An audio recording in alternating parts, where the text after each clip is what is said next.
I think a materialist approach to things is very, very consistent with my experience in Christian social justice.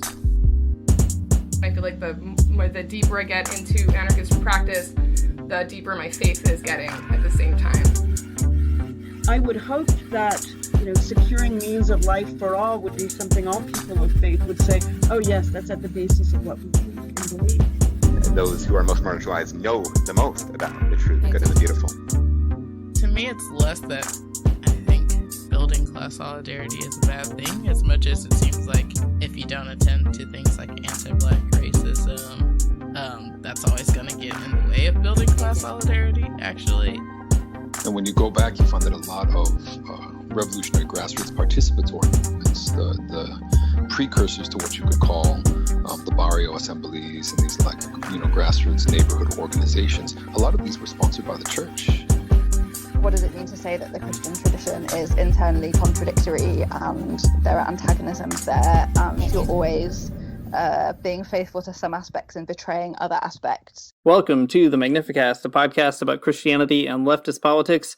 I'm Dean Detloff, your temperature-taking doorman. Make sure to say hi to me on your way out.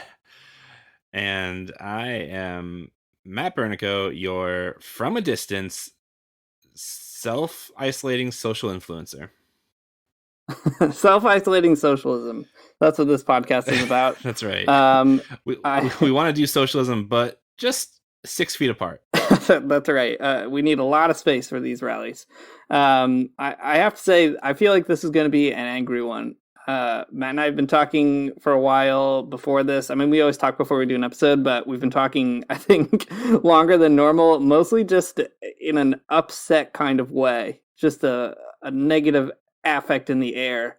I don't know what to do with it, but I guess we'll find a place to put it. That's right. This is going to be the Memphis laid to waste of podcasts. It's a deep cut for all you Norma Jean fans out there. I know there's most of the Venn diagram of Norma Jean fans and Magnificast listeners is a perfect circle. Yeah, that's right. Also, a great reference because I bought Me Without You tickets that I'm probably going to have to return. Oh, that sucks. So again, another deep cut. Yeah, I know. What a huge bummer. When are they coming to Toronto? Do you have time? I think it's in April or May, so I can't boy. imagine that the lid is going to be put back on this by then. Yeah. But well, we all have to will ourselves to get better so you can go see Me Without You. That is very important. That's right. Yeah, please, everyone, use your collective energy to purge this virus. Dang. Well, there's this is the televangelist sort of energy that we can bring on this podcast. If everybody will if you could just close your eyes for one moment, stretch out your hand. Not if you're driving, probably you're not though. Stretch out your hand with your eyes closed and just say a quick prayer and banish that virus. Send it straight to heck. All the way downtown to heck. Well, there's basically no way around talking about politics this week without talking about COVID-19 and all of the pandemic stuff and lockdown stuff going on. It sucks, but that's what we got to do. It's times like these that offer us a moment of reflection to think about how just bad things are.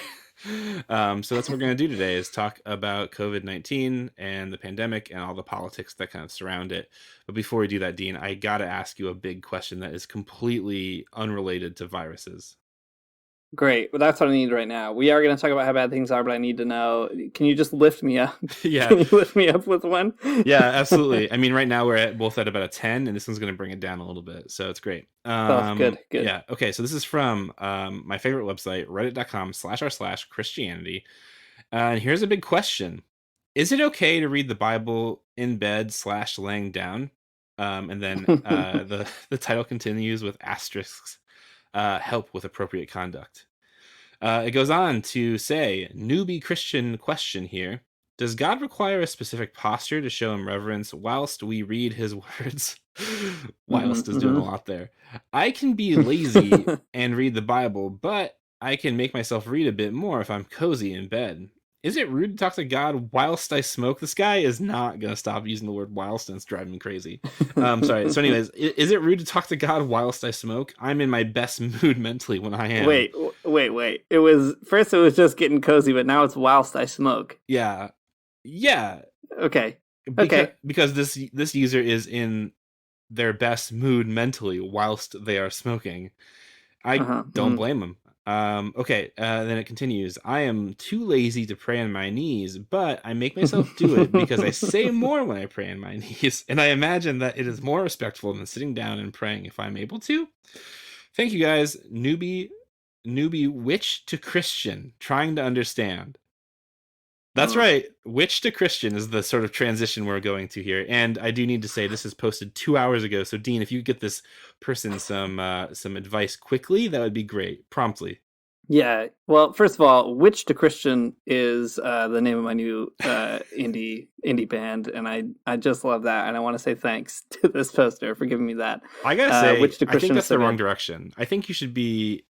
I think Christian to Witch to Christian Witch is probably better.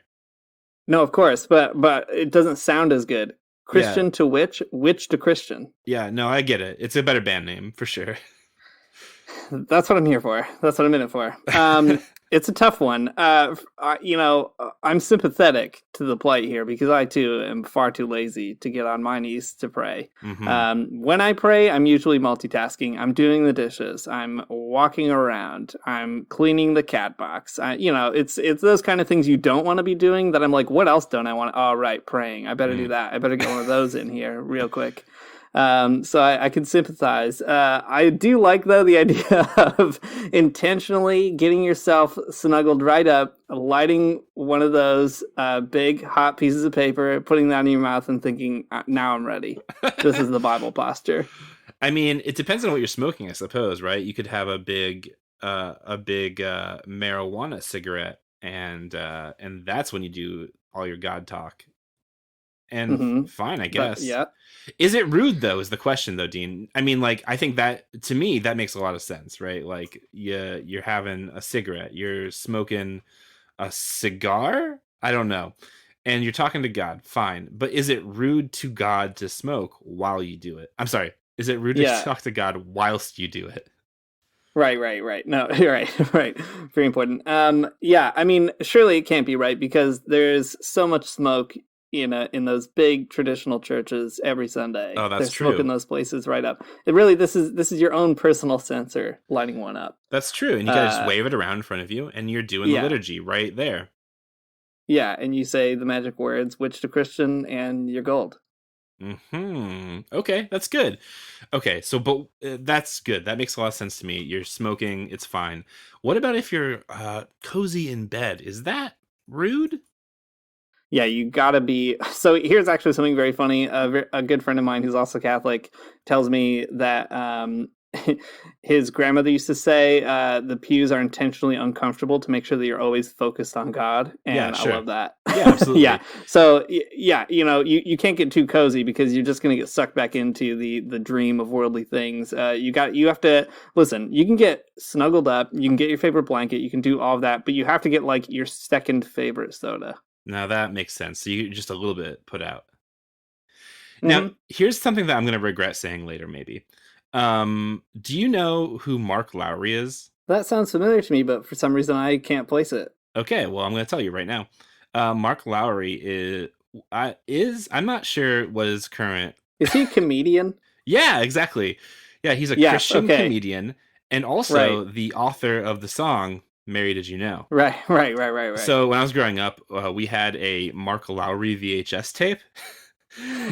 Great. And one of the jokes that I remember from the tape is Mark Lowry saying that he named his bed The Word so that when people called him early in the morning, he could answer his phone and say, sorry, I can't talk right now. I'm in the Word. So that's a pretty good idea, I think. Very good. It's really good.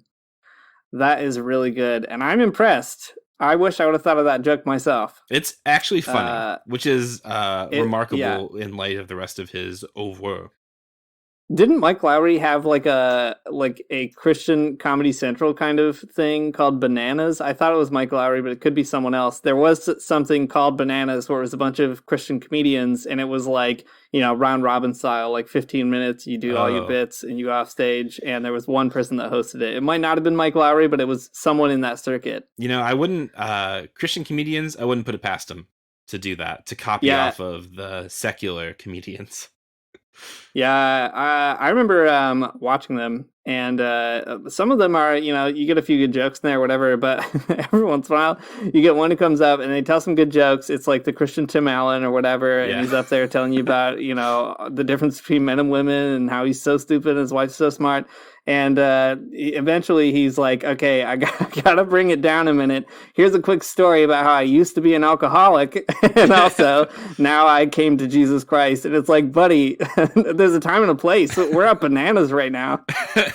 Yeah, it sucks that Christian comedians are always sort of like committed to give their testimony. I think that sucks. If they could just be funny, it'd be great.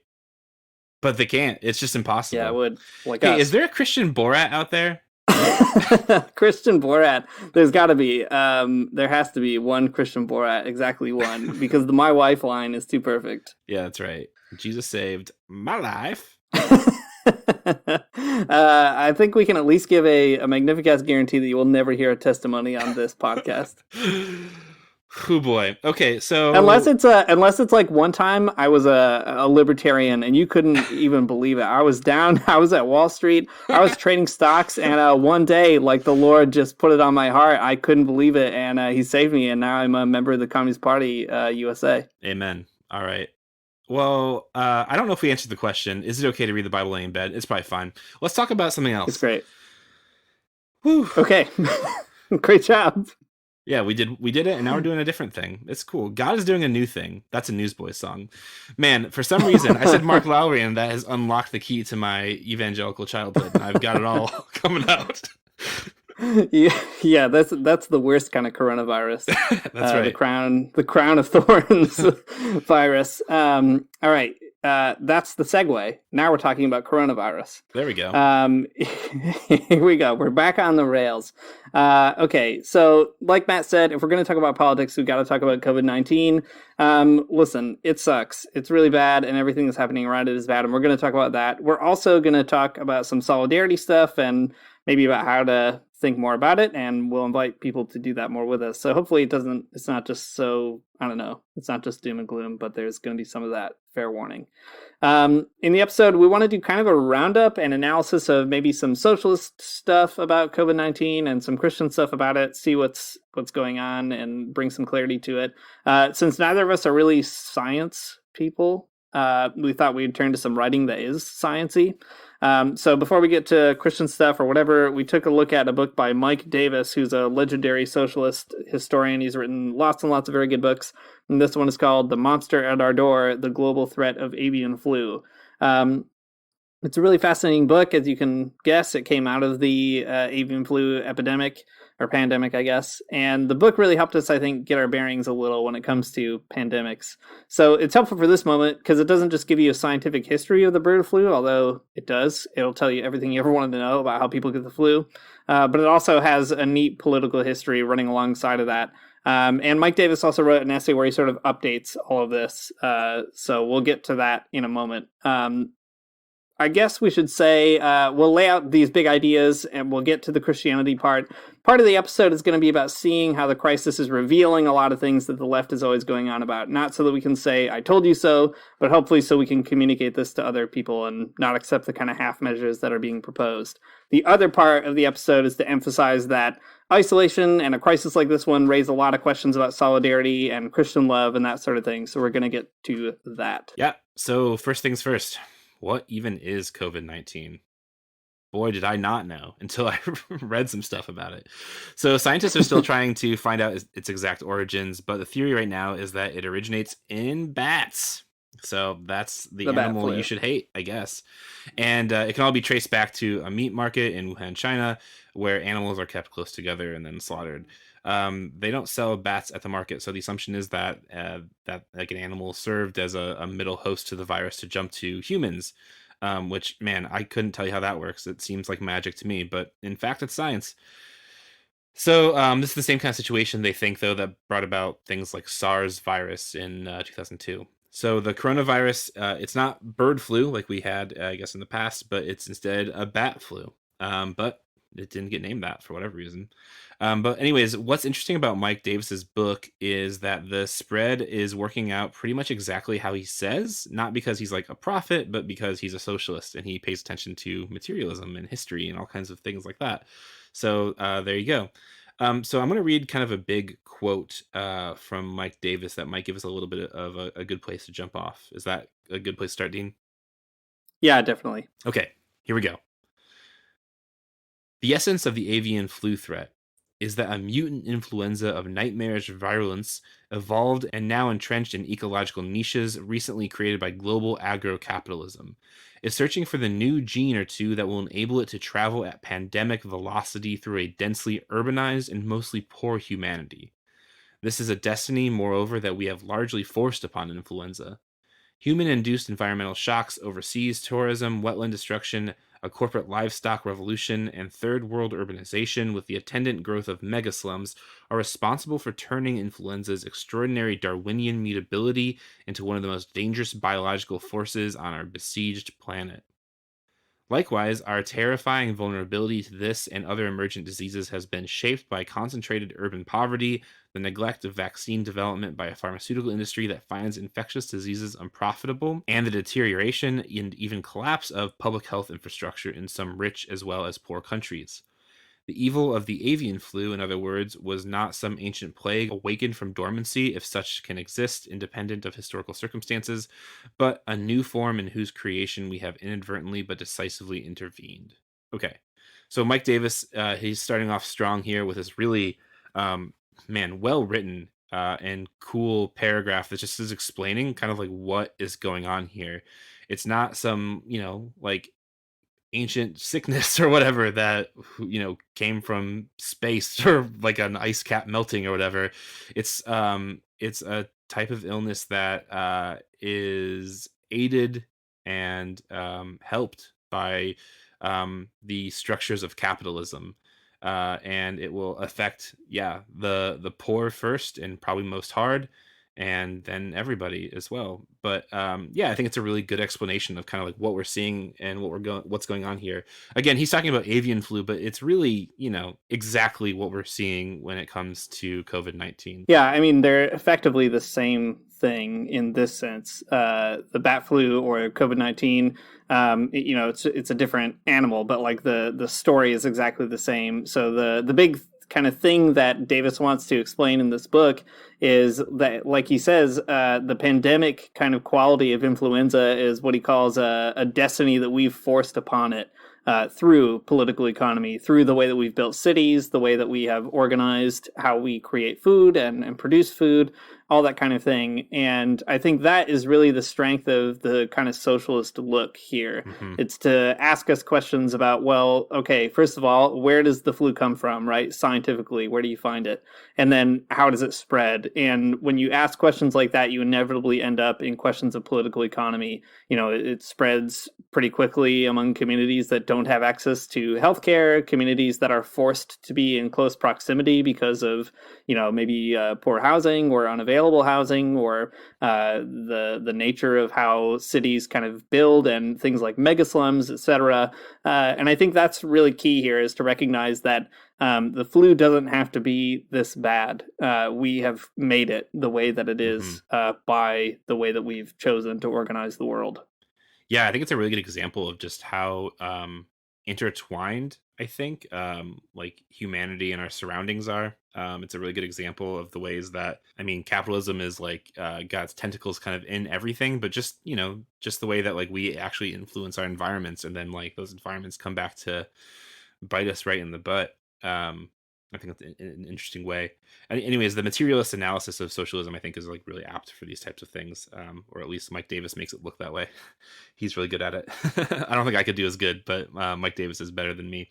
Okay, so towards the end of the Monsters at the Door book, basically he's talking about bird flu, and he's like, it could be bird flu that ends up like taking a ton of lives and being this huge problem for us, or it could be something else. It can mutate, it could be something different. And that's how the book ends, basically, in a really sort of bleak way. Though he gave an update to the book based on the recent stuff around the coronavirus pandemic, and I think it's really interesting because it basically, his updated essay just kind of picks up where the book leaves off, and he kind of shakes around some words and explains basically things in the exact same way. So I'm going to read a little bit here from Mike Davis's updated COVID-19 essay based on The Monster is at Our Door. So he says, COVID-19 is finally the monster at our door. Researchers are working night and day to characterize the outbreak, but they are faced with 3 huge challenges. First, the continuing shortage or unavailability of test kits has vanquished all hope of containment. Whoops.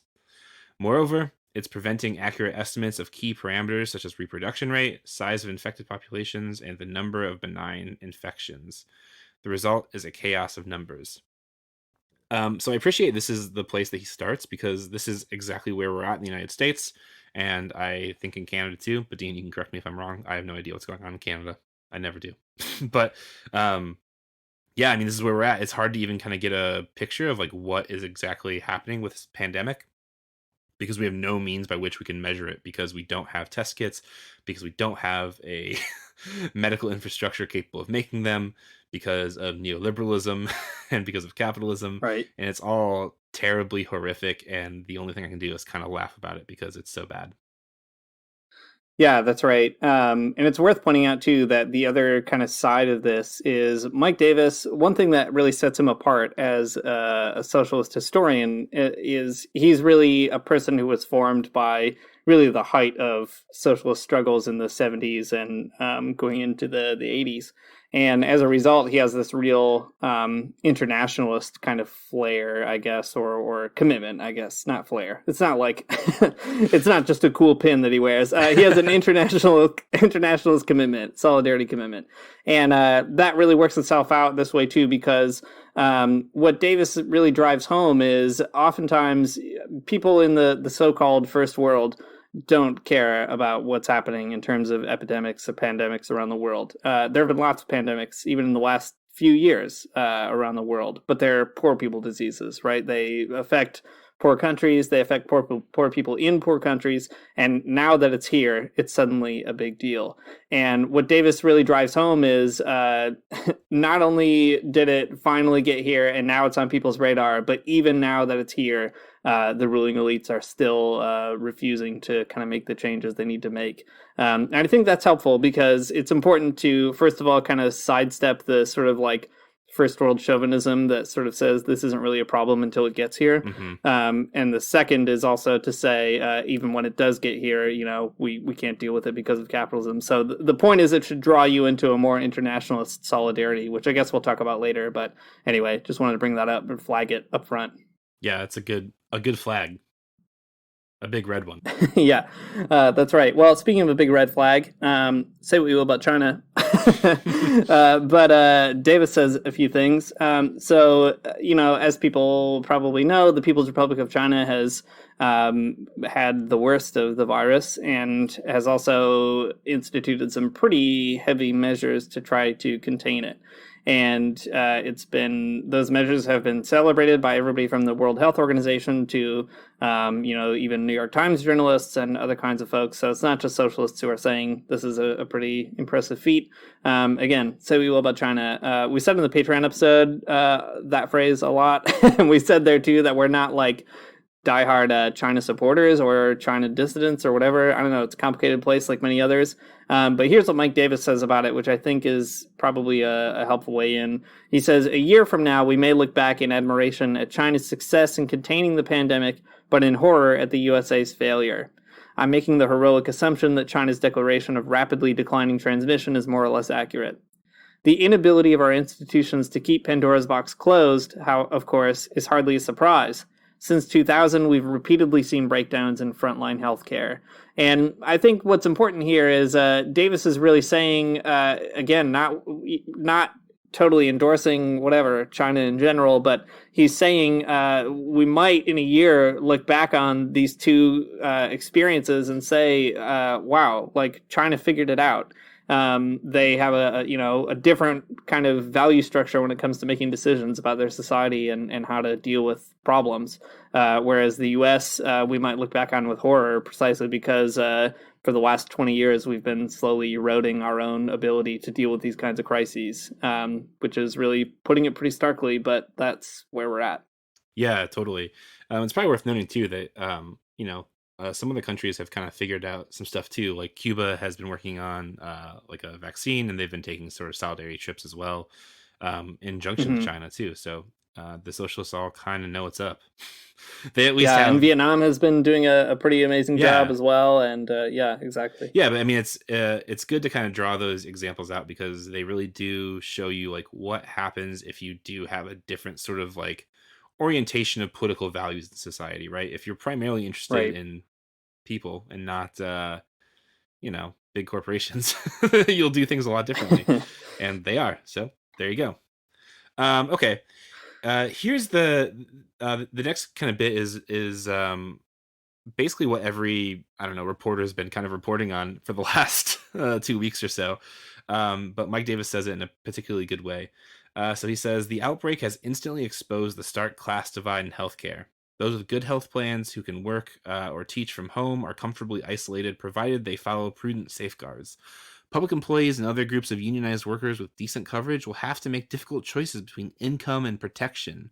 Meanwhile, millions of low-wage service workers, farm workers, uncovered contingent workers, the unemployed, and the homeless will be thrown to the wolves. Even if Washington ultimately resolves the testing fiasco and provides adequate numbers of kits, the uninsured will still have to pay doctors or hospitals for administering the tests. Overall, family medical bills will soar at the same time that millions of workers are losing their jobs and their employer-provided insurance. Could there possibly be a stronger, more urgent case in favor of Medicare for all? Okay, so this is good because he's exactly right. This is, I think, an accurate picture of what is, our current situation. People with good health plans who, do more or less, cognitive labor, computer labor, whatever you want to call it. I don't know. There's a lot of different sort of Marxist-y terms for that sort of thing. But just the same, like people who can work from home get the benefit of doing that, and they're a lot safer because of it. People in unions might have a little bit less, like sort of middle class public employees, those types of folks, factory workers and so on. They might have to make some harder choices, but still, at least they have a union to fight for them, I guess.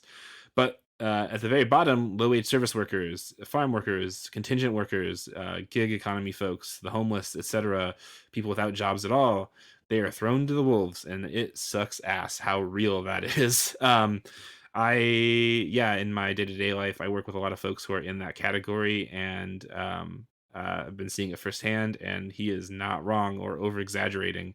People who work in the service industry are, they're going to face the worst of it first. And whether or not anyone can think of or pass or, get energy behind any type of political action that will help them, it remains to be seen. It hasn't happened yet, and it probably won't. But there we go. That's the state of things for sure. Yeah, I mean, we should talk a little bit more about some of the responses that people have been floating, politicians, that is.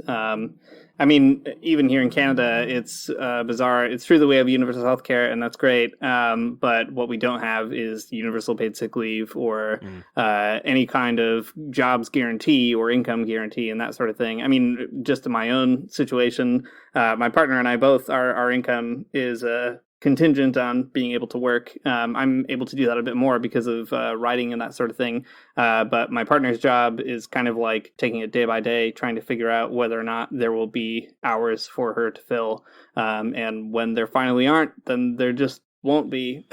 And there's no help on the way as far as we know. And it's so frustrating because like people like Justin Trudeau will tease that they have these financial stimulus packages coming out, but there's no comforting information about, well, what do they contain? Who are they going to really target? And all you really get are these kind of vague platitudes about like, this will be good for the economy, et cetera, which probably means it won't be great for us, because we're not very useful to the economy in that respect. So we should talk a little bit about some of the half measures that have been proposed. So the Democrats have proposed a bunch of things just as we speak. I'm sure this is all going to change quite a lot by the time this episode really comes out on Friday. But at least for now, the Democrats have proposed a number of like kind of interim measures, I guess. So all of them seem kind of unclear to me. For instance, Chuck Schumer had tweeted out just a few things about what we're proposing. So the first is, he says, if you're a working parent and you suddenly have to worry about finding a safe place for your kids to stay during the day, we would provide emergency funding to safely ramp up childcare services for heavily impacted parts of the country. So that's the first proposal. I'll read two more and then we'll just talk about them. The second is, if you're disabled or chronically ill, we would provide healthcare and support services in homes and communities, nutrition assistance, access to medications, caregiver support, and a large increase in Medicaid funding. And lastly, if you're a small business owner suddenly facing cash flow problems, we would allow you to apply for low-interest loans and other forms of financial assistance that can offer relief quickly. So these are the three big things that Chuck Schumer is extremely proud of, all quite embarrassing. I'll let you talk about the first one, Matt, because I tweeted something about it and I think you had a helpful take on it, but kind of drawing out the nuance of why this is not enough. Yeah, totally. So Chuck Schumer says, if you're a working parent and your kid isn't in school because all the schools are closed, or almost all of them are, except for a handful of places, that we're going to provide a safe place for your kids to stay during the day while you're at work. And basically what that means is they're going to give you money so that you can pay for childcare. Okay. That is, it sounds really nice in a tweet for sure, but like, it doesn't actually make any sense because first of all, like, find safe childcare. Like, good luck. Like, what does that even mean in this situation? Like, what is safe childcare? Can you guarantee that all of the kids that are in the class aren't carriers of COVID-19? Right. It's bizarre, to say the least. So it's not like that is going to help you if you're a like low wage worker. I don't know. I don't see that. They do have to figure out childcare. That's not wrong, because like a bunch of low wage workers, people who work at McDonald's and fast food restaurants and grocery stores and stuff, like they still have to go to work like that. McDonald's isn't closing. They're just kind of reducing service levels. But like, what are they going to do with their children during that time? That's a really good question to ask. But like, Chuck Schumer, this ain't it, Chief. Yeah. Well, and one thing that you were saying earlier, Matt, before we started recording that I thought was such a good point is that, so first of all these low-wage workers are people who are on the front lines of this crisis, right? Yeah. Like groceries are supposed to be an essential service. So you get it, whatever. But like McDonald's staying open through this is so bizarre because it's like people literally risking their lives so that other people can have, I don't know, like a Big Mac and fries, right? Which is completely like a morally reprehensible society. Yeah, totally. It is completely silly. I don't know. It's completely silly. And on the other hand, like you can't just like saying, well, then McDonald's should just close down too is also really difficult too. Because like, what are those low wage workers going to do? Right. They rely on their McDonald's check, but like, it's so much more complicated than that too, because it's not the case that if McDonald's will stay open, but like, most of the workers will end up getting, less than what they were getting weeks ago. Right. So these low wage workers that work at McDonald's or other fast food restaurants, right? Like they're in the worst of it because they don't have childcare. Their hours are getting cut. No one's going to pay them for, the hours that they're losing. No one's gonna pay, like they don't get paid sick time, all of this stuff. Like the people who are most in threat, right? The people who are right in the line of fire for this whole thing are people who are working, like service industry jobs. And holy shit, if you want to show anyone solidarity right now, it's those folks. Figure it out. I don't know what that looks like necessarily, but like those are the folks that need help for sure. Yeah, and I think also one thing that really bothered me, especially just about this tweet, this is kind of a subtle point, but very important, is the logic here really shows what I think is the total poisoning of the democratic brain by capitalism, because the logic is, if you're a working parent and you have to find a place for your kids to go while you're at work, then we'll give you money. And the presumption is, if you're a working parent, then we want you to keep going to work. Like, if you contribute to capitalism, then you deserve to be helped by the government.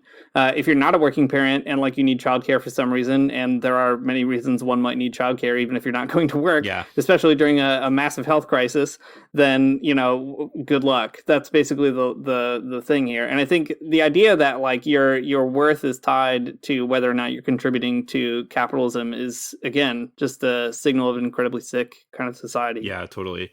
Well, I mean, that's a pretty good segue to the other tweet that Chuck Schumer sent out. If you're a small business owner suddenly facing cash flow problems, we will allow you to apply for low interest loans, right? Like, this is the Democrats. I mean, you know, the Republicans probably wouldn't disagree to this either, right? But they're trying to, they're trying to make money in this situation. They're going to give low interest loans to people that they'll inevitably, you know, reap interest from. Like, that is a roadmap for hell. Like, that's where you're gonna go. Like, you're trying to make money off people in a pandemic situation. You're going all the way down to the bottom, my dude. I don't even really believe in hell, but man, that's fucking bad. It's also one of those things where, like, people who complain about debt, conservatives who complain about debt, are always going on about how, oh, if you didn't want that interest, then you shouldn't have taken it out. Like, it's your personal responsibility.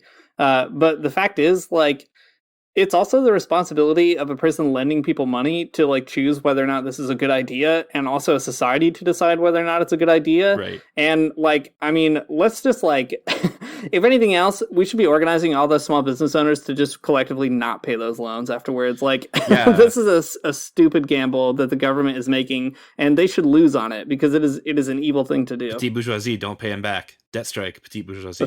That's right. Yeah, the National Liberation Front. You have to ally with the bourgeoisie for a minute. That's it. That's a good mouse principle. The other tweet in here too is worth talking about. So, all right, if you're disabled or chronically ill, we'd provide healthcare and support services in homes and communities, nutrition assistance, access to medications, caregiver support, and a large increase in Medicaid funding. These are good things. We should have that. But what's insane about it is it's basically suggesting that in a crisis, this is something that we can do and will do. But when things go back to normal, we're going to roll back healthcare and support services in homes and communities. We'll roll back nutrition assistance. We'll, make it harder to get medications, caregiver support. We'll roll back Medicaid for sure. Like, it's bizarre to assume that it's just a crisis that demands these kind of basic moral intuitions. I mean, it goes back to what Joe Biden was saying in the debate stage that, in the middle of a crisis, Medicare for all. And when we get out of it, I don't know, I guess like private insurance companies can just have free reign again to keep making money. Like, it makes absolutely no sense, except that all these people are representatives of private interests. They're not representatives of public interests or people. And it is truly like people telling on themselves. That's the kind of situation that we're in. Right. Well, I mean, it's like so many people were saying on Twitter too, that like these are people who think that, if this were not a pandemic, this would be society working correctly. Right. And that is a weird place to be, a weird headspace that is completely disconnected from actual people. Yeah, exactly. Well, this leads into how Davis closes off his own article. So in this article he did at Haymarket, he closes saying, "But universal coverage is only a first step. It's disappointing to say the least that in the primary debates, neither Sanders or Warren has highlighted Big Pharma's abdication of the research and development of new antibiotics and antivirals. Of the 18 largest pharmaceutical companies, 15 have totally abandoned the field. Heart medicines, addictive tranquilizers, and treatments for male impotence are profit leaders, not the defenses against hospital infections, emergent diseases, and traditional tropical killers. A universal vaccine for influenza, that is to say, a vaccine that targets the immutable parts of the virus's surface proteins, has been a possibility for decades, but never a profitable priority. The current pandemic expands the argument. Capitalist globalization now appears to be biologically unsustainable in the absence of a truly international public health infrastructure. But such an infrastructure will never exist until people's movements break the power of big pharma and for-profit healthcare." And that is the socialist lesson, I guess, of COVID-19, at least according to Mike Davis. And I think it's a good one. Yeah, it is. I mean, it just completely lays bare exactly what capitalist logics do, right? Like, it it prioritizes a bunch of stupid medicines that are going to like help you get a boner rather than actually save your life if you you know contract some kind of terrible flu. And it is the dumbest way to think, but when all you care about is profits, that's exactly what you do. Yeah, exactly. Well, that's all very good socialist stuff. The reason the socialist bit is important, I think, is, again, not to say I told you so, or like you could have seen this coming if you were a socialist. Like, that's not the point here. But rather to say that socialism does actually offer you tools that help to make sense of what's going on. And at least for me, I find that somewhat comforting, but it's also useful to know that, you know, if and when the stuff all kind of subsides, we'll have to find a way to take advantage of that as an opportunity to say, like, remember when that happened and these people weren't there for you. Right. Like, these are organizing opportunities, even as much as they're awful crises that we have to endure. So in addition to the socialist thing, though, we are a podcast about Christianity and leftist politics. So we'll maybe pay some attention to the first part of that conjunction, the Christianity part. There are some Christian people talking about this. I don't know. I haven't found many of them extremely impressive, I have to say, so far, unfortunately. Which sucks, you know, because it's a religion that's founded on a guy who just healed people. Yeah. Pretty wild, huh? Yeah, exactly. It's bad. It's bad, folks. Do better. We've all got to do better. I mean, we're not writing them either. I guess we should go out of our way. but we don't get paid as much as other people. So look, we're not professionals. Nevertheless, I did see one Christian response, and we had to go all the way to Brazil to get it, a good one, from the one and only Leonardo Boff, one of the founders of Liberation Theology. Boff has done a lot of work on eco-theology and some pretty radical stuff too. People have their problems with it, but I think he's great. He says this in a new blog post on coronavirus, and I think this is a really good way of at least getting some kind of big themes on the table and driving home the gravity in a way that works with a sort of Christian imagination, let's say. So let me just read another kind of big quote, and then we can talk a little bit about it. So Boff says, "Not without reason did James Lovelock," he was a science writer, "the formulator of the theory of the Earth as a self-regulating living superorganism, or Gaia, not without reason did he write a book entitled Gaia's Revenge. I estimate that current diseases such as dengue, Zika virus, SARS, Ebola, measles," he names a bunch of them, "the current coronavirus, and widespread degradation in human relations that are marked by profound inequality and social justice and the lack of minimal solidarity, they are a reaction, even a retaliation by Gaia for the offenses we inflict on her continuously. I would not say, like Lovelock, that it is Gaia's revenge, since she, as the great mother that she is, does not take revenge, but rather gives us serious signs that she is sick, like typhoons, melting of polar ice caps, droughts and floods, etc. And she gives us those signs to the limit, because we did not learn the lesson. And then those signs, she retaliates like in these mentioned diseases. Sorry, the translations are a little rough, so you have to work around them. But the point here is, I think Boff is trying to get us to see these not as like a divine judgment in the sense that we all deserve it as like sinners, in a kind of like, you know, some people don't have sex before marriage and they don't get coronavirus, and the ones that do, they get it. Not like that.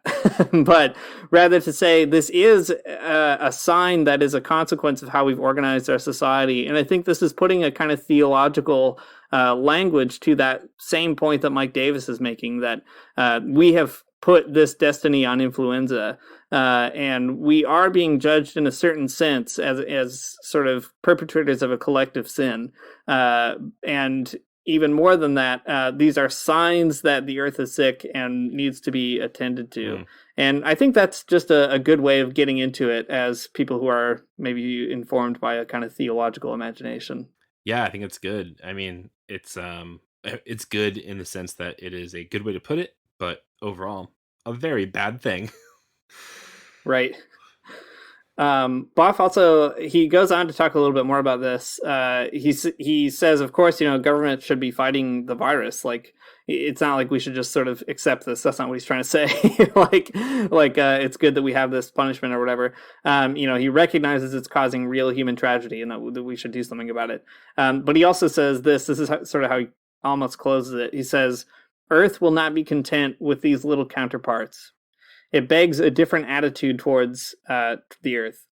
Respect for its rhythms and limits, care for its sustainability and feeling, more than sons and daughters of the Earth.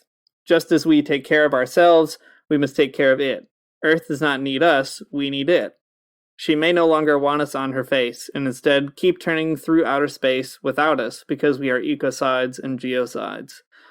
Which that's a pretty heavy thing to say. It reminds me of another blog post Spoff had made a long time ago, where he basically makes the same point that the Earth doesn't need us, and one day it will be rid of capitalism some way or another. It will judge us. The question is whether or not we will be there afterwards, and that's the sort of guarantee of justice for Boff in this ecological imaginary that, at some point the scales are going to get equalized, and it'd be great if that we were there, but there's no guarantee that we would be. Justice will still be served if humans aren't present to see it. And I think that's a very important theological message that dovetails with that socialist stuff. Yeah, I mean, I think that's such a powerful way to think about it, though, because I mean, I've been so focused on, but like in my daily life, I've just been so focused on like the workers who are going to suffer the most from it. But I think putting it in that way does kind of help you zoom out and see the bigger picture, but also how these are two interconnected struggles, right? Like you can't have, I mean, struggling on the behalf of workers and helping organize and, that kind of thing. You do that and you're also kind of like trying to right the wrong, the big wrong of capitalism and how it's organized the entire planet and how it's kind of coming back to get us. But I guess what I'm trying to say is that these are two interconnected struggles, even though they're of different scales, and that's a helpful point. Yeah, definitely.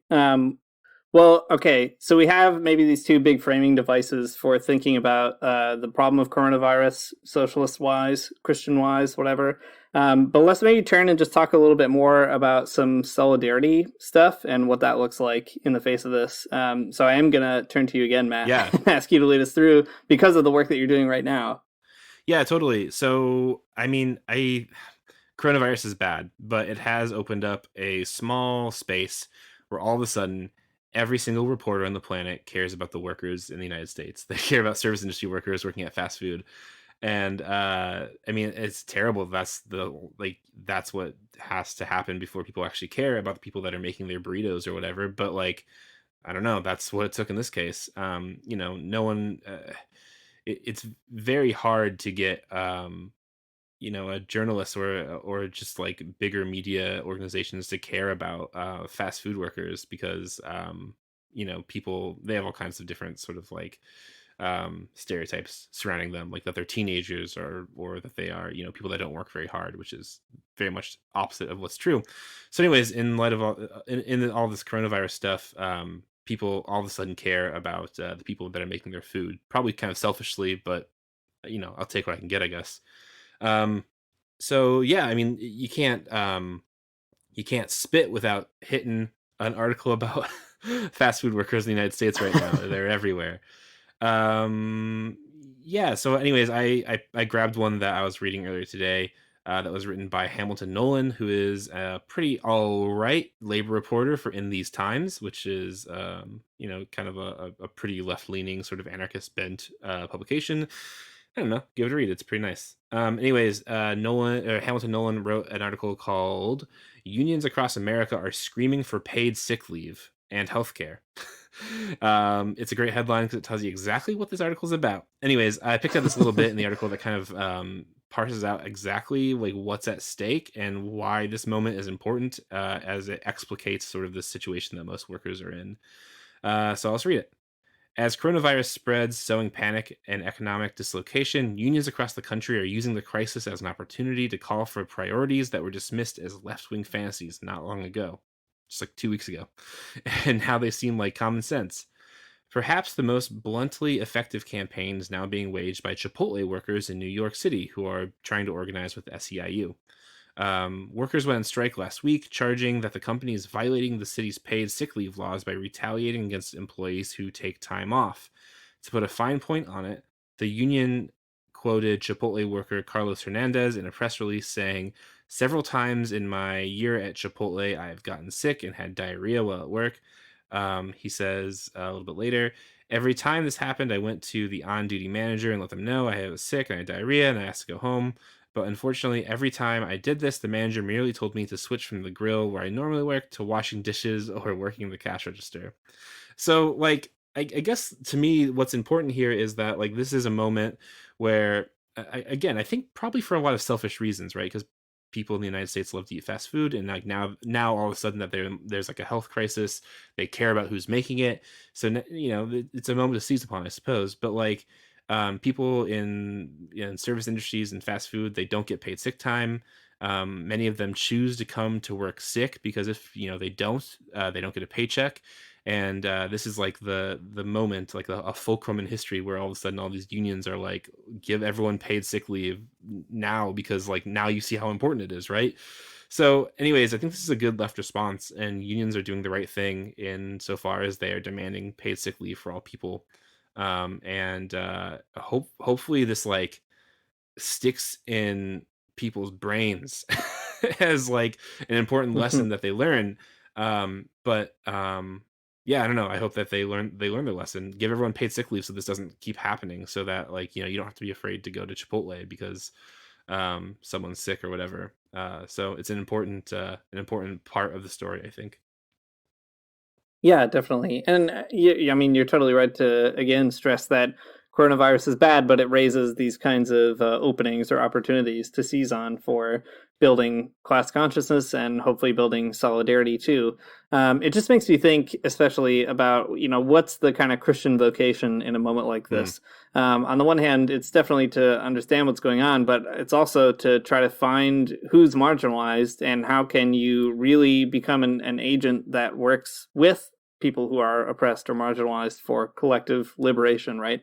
And, in my own daily life, yeah, I work with political organizations that I won't necessarily mention all the time, but there's all kinds of things that they're doing that are trying to connect workers in precarious moments, also trying to find, who's not able to like go out of their apartment and like risk their health at a grocery store or something, and how could you shop on behalf of them and come back to them. Like these very kind of small acts of hospitality actually become more and more politically radical. And if you can show up for people in a moment like that, that's also the kind of credibility you have to build if you want people to show up for you when things go back to normal, and you need to keep on building and agitating and advocating, which isn't to say that you should see all these kind of acts of hospitality as strategic or something, but rather to say there's an important kind of coming together of Christian vocation and the desire to build a society, and the strategic kind of things you have to do to build that society.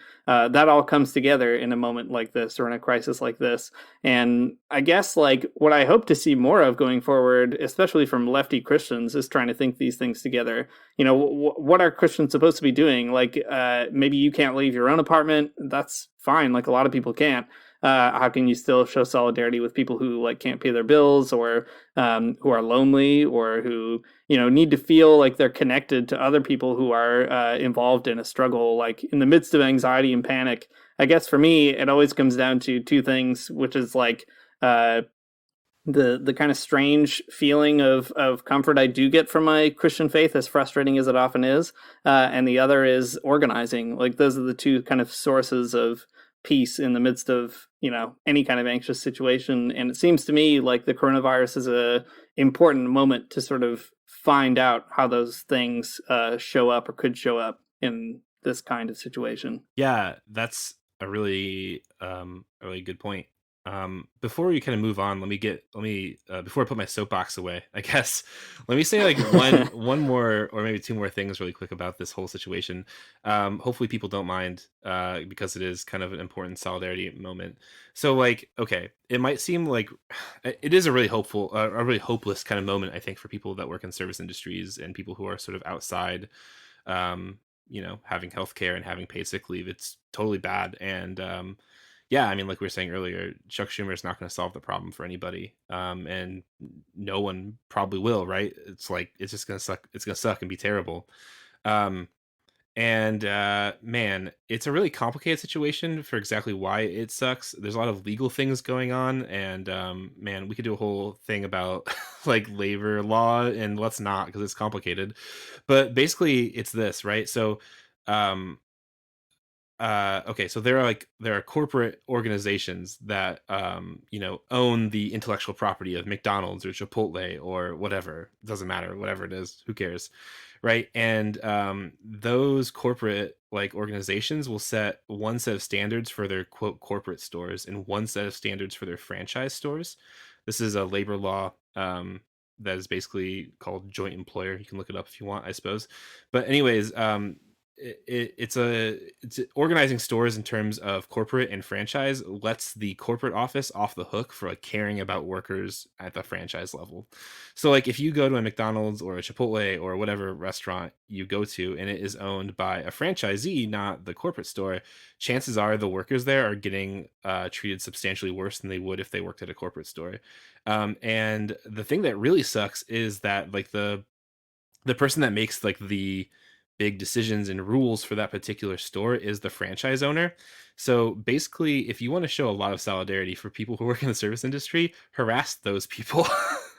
Yeah, for like real. go and talk to managers. I mean, like talking to managers is fine. That's probably only get you so far, but find out who owns the stores in your area and like, I don't know, find ways to yell at them, write op-eds against them. Say things to them on social media, whatever you can do. I mean, basically, if you just, I don't know, man, that's probably a bad idea to say harass people like that. But like, I'm just saying, like, those are the people that make those decisions, and they should be held accountable for them. Yeah, no, absolutely. Yeah, and I mean, that's also a Christian thing to do, right? To speak up for other people who can't because they might lose their job. If there's nothing at stake for you, then why wouldn't you put your own safety on the line for that? I'm going to be thinking about that. I mean, I live in Canada, so I'll have to sort out what's going on there, but my guess is it's probably not great here either. So that's a good thing to be thinking on anyway, looking for those kind of opportunities. Yeah.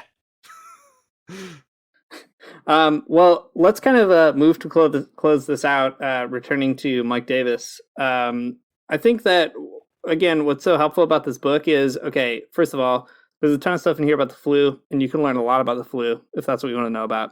You can learn about how the flu works, how it travels. You can learn about, I don't know, the like political economy of Indochina and Southeast Asia and whatever. That's all very fun and interesting. I mean, it's not fun; it's tragic, but it's all fascinating.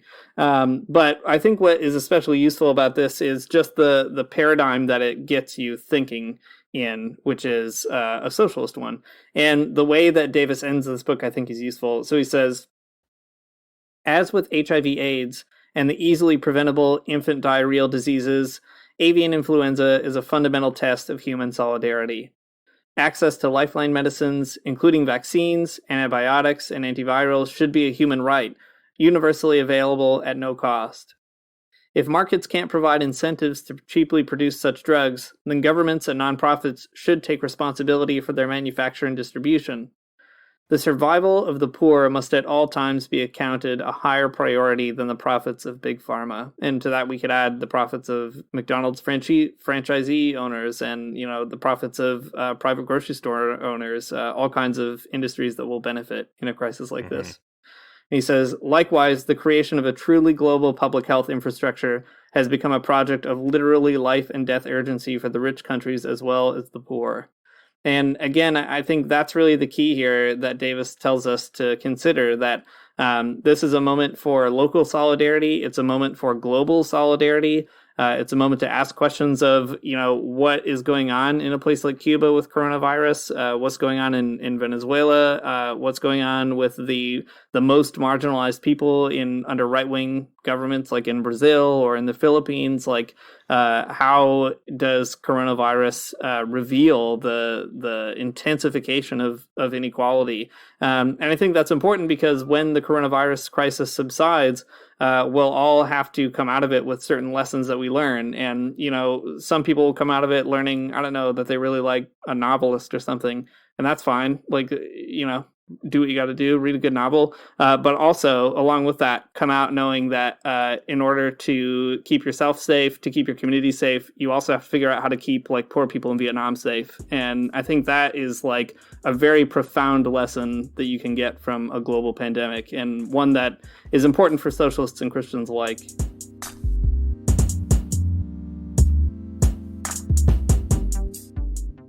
Thanks for listening to the Magnificast. If you like what you heard, you can support us on Patreon, patreon.com/themagnificast. We got a Redbubble store. You can buy all our cool stickers and our t-shirts, and that's great. You should do it. We got a Facebook group. We got a Twitter.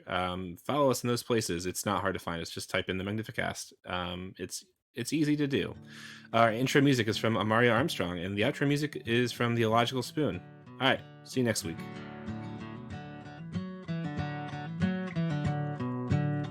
I don't wanna get up for church in the morning, souls alive. Heaven come to earth and there won't be no church. We'll meet down by the riverside.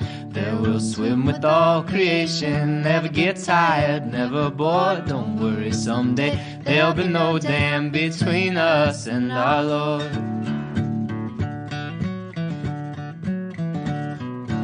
Jackson, keep your hoods up. Keep your hoods up and you stay up late.